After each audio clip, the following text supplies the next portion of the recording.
Hey guys, welcome to the city of Leighton in Ashdown County. My name is Billion Dog and I've just started this series on YouTube because, I've been working on this city for about 2 months now and I've been posting screenshots, etc. On Reddit, and one of them, actually about 4 of them, got on the official Twitter page of City Skylines, which was quite cool actually.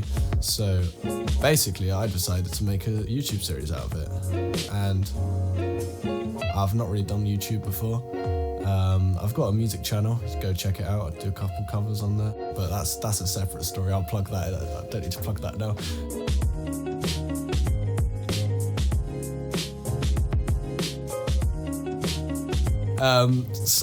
This is the city of Leighton. So, a bit of background about the city of Leighton. It's a custom-built map, based in the UK, obviously, and I'll put a picture of a bird's eye view of the map up on the screen now.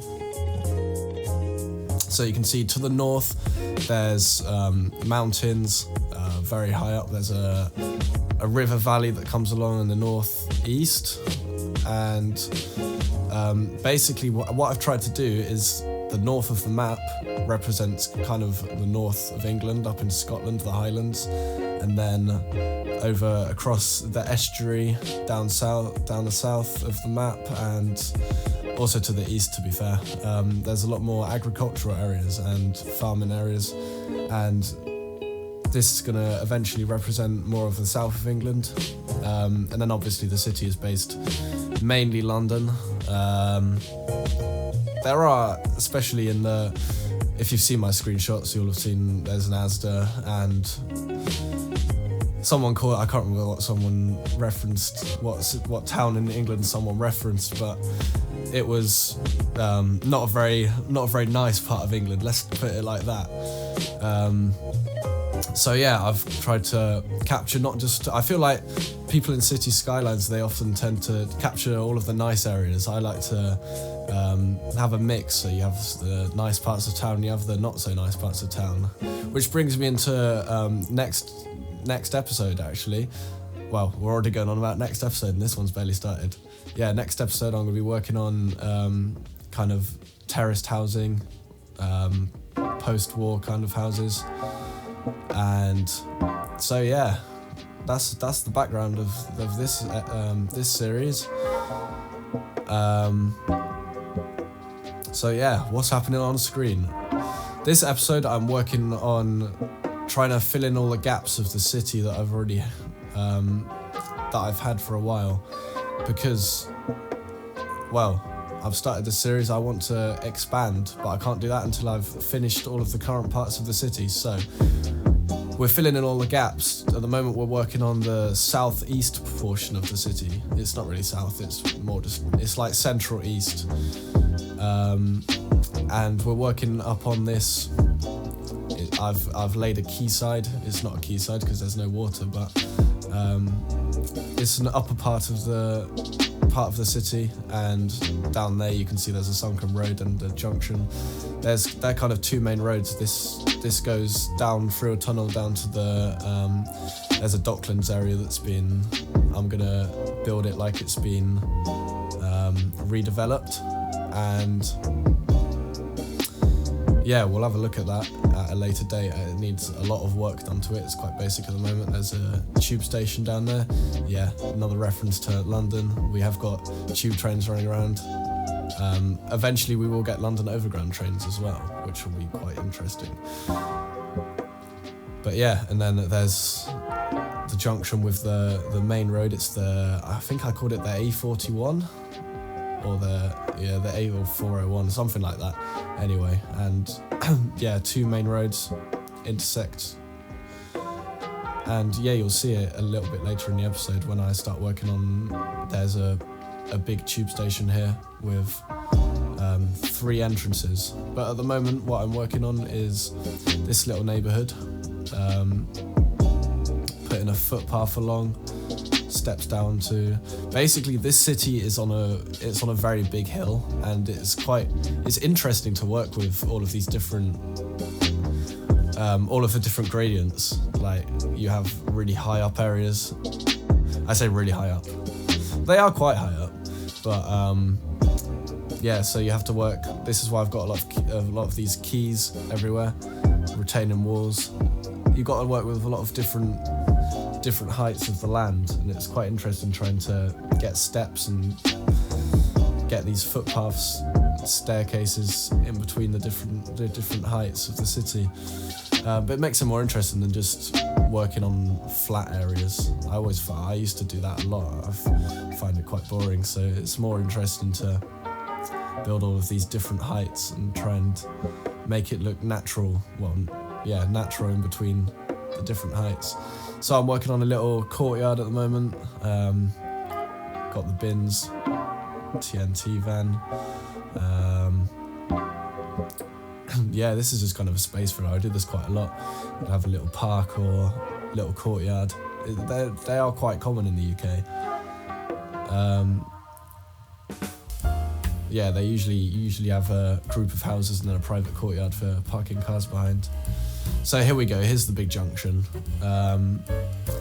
This is, yeah, just connecting it to the main, there's going to be 2 tube lines, and one of them's going to branch off and come down here and then go towards the university, and the other one is going to go more northeast of the city and go up to the Olympic Park eventually, I think, which is, yeah, something that I'm going to be working on, the 2 big areas, which is going to be really fun, I think. Olympic Park. But yeah, so at the moment I'm working on this tube station, and I'm going to end up putting in some other entrances across the road, and yeah, it's going to be a multi-entrance tube station. There's actually going to only be one line here, but it's going to look bigger than it actually is. So I'm putting in a couple kiosks to get your evening newspaper when the commuters come home. Yeah, lots of foliage, just to fill in the gaps. That's what I tend to do if I can't think of anything else to do. Just put in a lot of foliage, because there is quite a lot in the UK, because we get a lot of rain, so there's usually a lot of nettles and, yeah, in the dumpy, unkept parts of town. Just finishing off the junction with putting the lines in.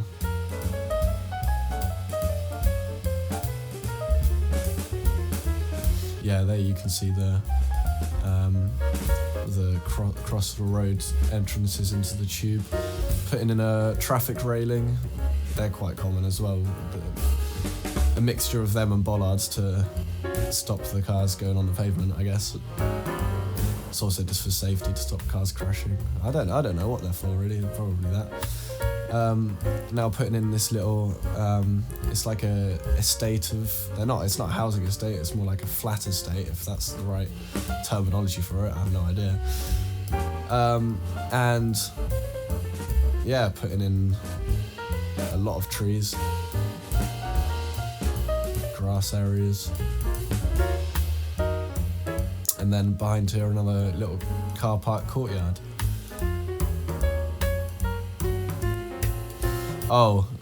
Yeah, I used to do this quite a lot, and there's a mod called, I think it's called Rotterdam or something, and basically it stops the horrible textures that you get if you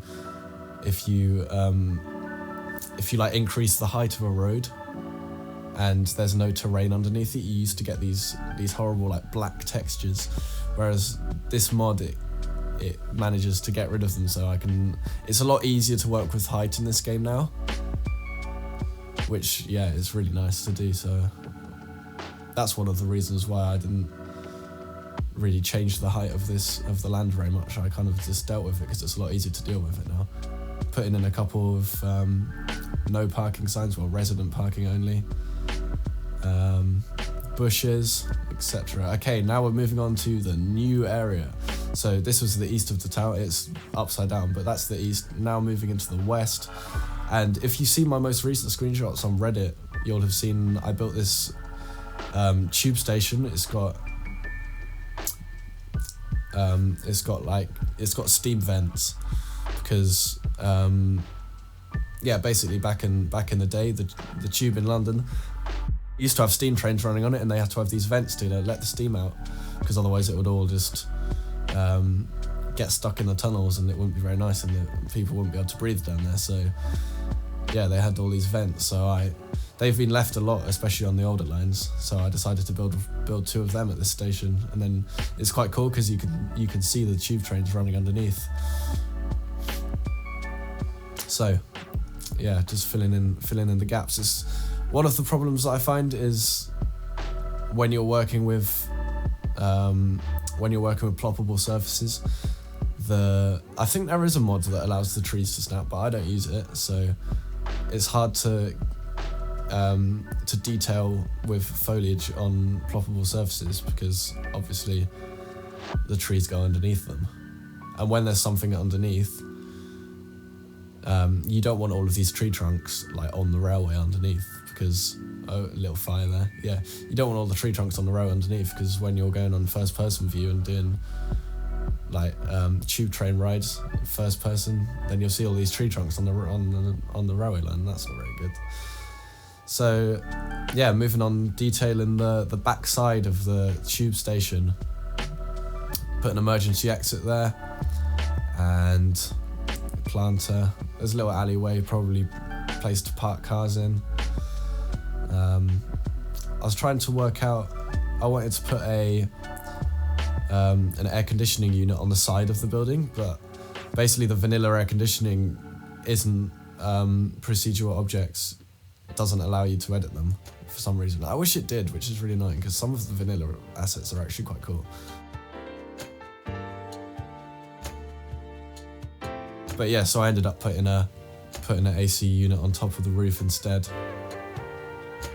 And now we're just working on the barriers, filling in the road lines, bit of fencing. Yeah, as I say, this episode it's not got loads going on. There's nothing massive being built. We're just filling in all the gaps, so yeah, we can expand probably eastwards with the low wealth terraced housing in the east. That's probably what we'll do next episode. And yeah, so yeah, some more unmanaged nature areas. Putting in these Georgian office assets are actually really cool. I don't know who makes them, but I'll probably put it on screen if I remember. I probably won't, to be honest, but if I remember, then they'll be on screen what the assets are. Yeah, these Georgian assets, whoever makes them, they're really cool. Very highly detailed. I really like them, especially these residential ones and the office ones. Yeah, they're really nice. So detail in the backyard a little bit. What I like to do to save the tree count is I put lawn decals down, because you don't really need anything else on them. You just leave them like that and they look good. Now just put in this little parking area in, couple wheelie bins, CCTV. I spent ages trying to find an orange light. I ended up going for the vanilla orange light. There you'll see it, there you go.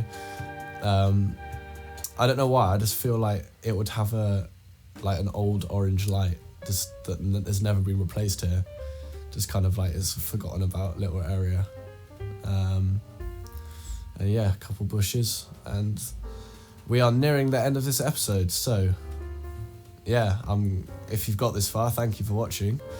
I will be putting some cinematic shots of what I've built at the end after this. Just finishing up with the lighting. If you have enjoyed, please do like and subscribe to the video. I know that's very cliche to say on YouTube, but there we go. And yeah, I will be doing more of this because it's really fun. I really enjoy it. Hopefully my editing wasn't too bad either. I'm not really a video editor. But yeah, thank you for watching, and we'll see you in the next one. Goodbye.